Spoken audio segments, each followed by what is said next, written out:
لاہور میں سردی کی شدت برقرار ہے جبکہ دھند کا بھی راج ہے۔ حد نگاہ صفر ہونے کی وجہ سے موٹر ویز بند کر دی گئیں۔ مزید جانیں گے ڈان نیوز کے نمائندے نعمان لیاقت سے۔ نعمان، بتائیے کیا صورتحال ہے؟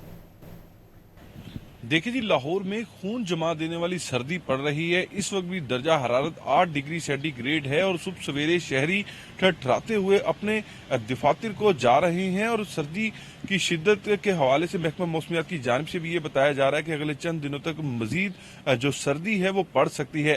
سردی تو شہر کے اندر برقرار ہے، لیکن موٹر وے کے کئی سیکشنز پر حد نگاہ صفر ہونے کی وجہ سے اس کو ہر قسم کی ٹریفک کے لیے بند کر دیا گیا ہے۔ ترجمان موٹر وے کی جانب سے یہ بتایا جا رہا ہے کہ جو موٹر وے کے ساتھ ملحقہ جی ٹی روڈز ہیں، یہاں پر بھی شدید دھند کا راج ہے، اس لیے ڈرائیور حضرات جو ہیں وہ احتیاط کا دامن ہاتھ سے نہ چھوڑیں، فوگ لائٹس کے استعمال کو یقینی بنائیں۔ اس کے علاوہ جو سفر کرنا اگر تو ضروری ہے تو کریں، لیکن جو بہترین اوقات کار مقرر کیے گئے ہیں وہ صبح 10 سے شام 6 بجے کے رکھے گئے ہیں، کیونکہ اس دوران دھند کی شدت کم ہوتی ہے اور سفر کرنا آسان ہوتا ہے۔ جی بہت شکریہ ان تفصیلات کے لیے۔